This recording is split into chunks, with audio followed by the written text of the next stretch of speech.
Cell लिखो कि यहाँ पर कैश है, यहाँ पर कैश आएगा। क्लियर हो गया। अब आते हैं सेल वाउचर। सेल का मतलब बेचना।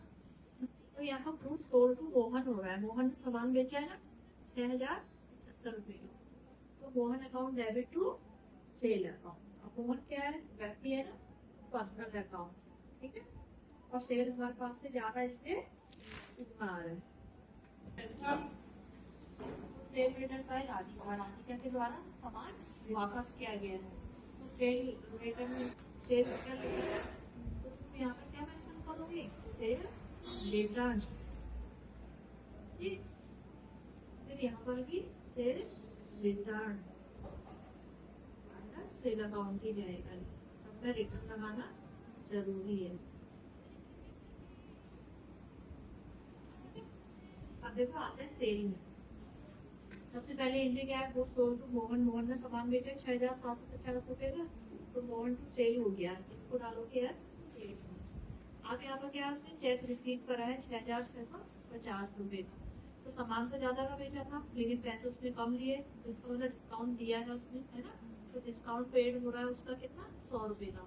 और कैसे लिया उसने, चेक से लिया है, तो बैंक से रिसीव करा 6650 रुपया, डिस्काउंट दिया उसको 100 रुपए का, और टू मोहन 6750 यहाँ ऐड हो गया है।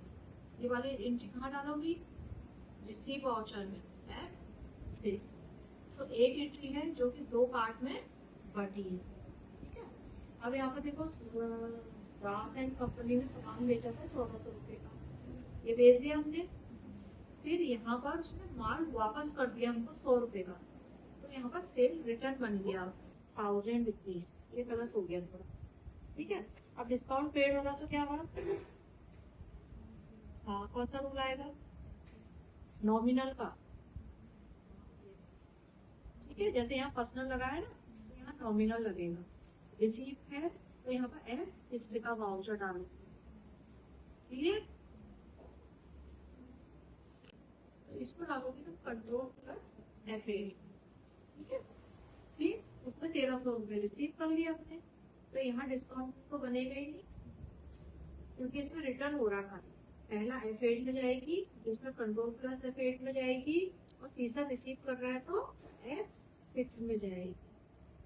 ये 3 पार्ट पे है एंट्री और ये 2 पार्ट में है एंट्री, क्लियर हो गया। फिर यहाँ पर उसने सामान बेचा देखो साधारण कंपनी 2000 रुपए का, तो सेल एंट्री बना ली तो फिर ठीक है। अब इसने यहाँ रिसीव कर रखा 1975, यानी कि 25 रुपीज का डिस्काउंट बन रहा है।